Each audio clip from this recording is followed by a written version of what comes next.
علي بن أبي طالب أمير المؤمنين إيجا انتلت رسول عليه الصلاة والسلام هاتي حسني في حسين فاطمة دوتي بودا خيتين انتلتك فود أبا بكريتو خنيفي مكان سيدا خولة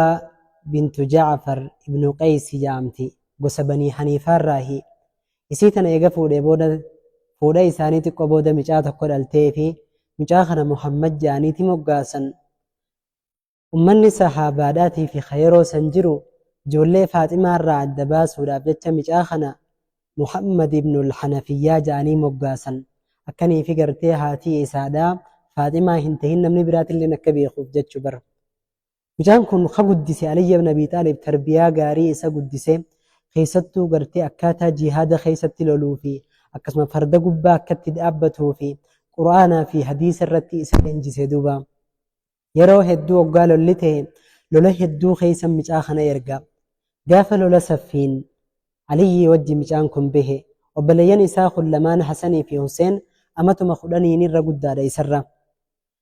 akkasuma ammas caalmee obboleeyyan isaa kun qaban isarra qabaniis ni beeka isaanillee akkasumatti kabajaas akka obboleeyyan irra gurguddaadhaatti akkasuma ammas ilmaan ergamaan rabbii akaakoo ta'uuf waan ta'aniif caalmee isaanii kana beekee hedduu isaan kabaju ture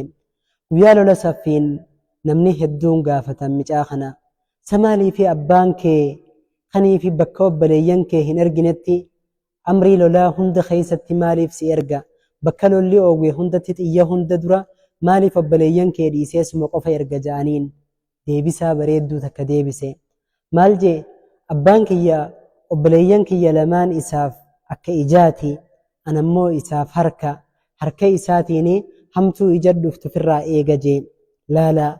akkamitti gartee obboleeyyan isaa kana firra caalchisee caalmee isaanii beekee abbaa isaatiifis uzrii akkatti kaaye waan namiimaa jedhu jalarraahis nagee bahee akkasumas qalbii qulqulliidhaan akkatti jiraate akkanumatti gartee kabajaa isaanii beeku ture guyyaa tokko isaa fi obboleessa isaa guddaa Hasan ibn Aliyyi jidduutti rakkoon takka argamte wal lolanii wal dhaban wallabiinsa kanatti akka isaan akka waliin oodanii turan hin feene waraqaa takka itti barreesseetitti erge yaa ilma ergamaan rabbii alayhi salaatu wassalaam akaakoo tahuuf rabbiin narra si caalchise je'een haatitee intala ergamaa rabbiiti alayhi salaatu wassalaam faaximaadha haatiin yammoo intala takka ta hin beekamne khawlaa binti jaafari je akaakoon kee fahuwa sayyidul caalamiin gooftaa caalamaa guutuudha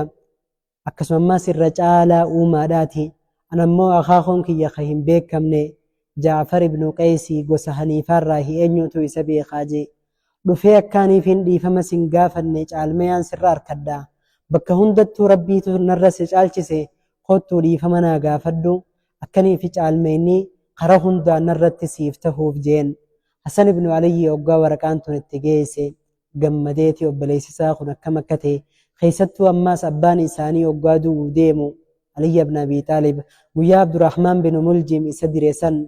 obboleessa isaanii kanatti akka tola oolan Hasanii fi Huseenittis dhaamsa dheeraa itti dhaame ka'een lafaa ka'ee itti dhufee itti maramee dhiifama wal gaafatan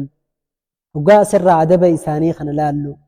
namni tokko ergamaan rabbii alayhi salaatu wassalaam oggaa wal dhaban kadura dubbiseetuutu irra caalmee rabbi biratti qaba irra sawaabaas qaba jee yoon ka'ee kaniin dura dubbisu tahe anaatu turra caalmee qaba rabbiitu narra si caalchisee kottuu dhiifama na gaafadhu jeen wanni asirraa barannu guddaan namni kun tarbiyaa gaarii jechuun obboleeyyan isaatiif ilmaan islaamaatiif nama muslima ta'e hundaaf hamtuu garatti hin qabanne cufuma namni hamtuu takka keessatti dalage inumaa dafee kadura gartee rabbiirraa araarama argachuudhaaf jecha nama san dhiifama gaafatu yoo namni isa balleesse ammoo kalee hukkana nagootan akkana nagootan osoo hin jenne irraanfatee kadafee gartee nama san dhiifama godhuuf kanaatu irra caalaa namaati akkasuma ammaas rabbiilleen kana jaalata keessattuu obboleeyyanii fi nama firaa fi akkasuma ammaas nama wajji jiraattu muruurraa hedduu if eegi dhiifama gaafachuurraahis yeroo takkallee if duubatti hin deebiin warra rabbiin jaalaturraa rabbiin haa godhu Allaahumma amiin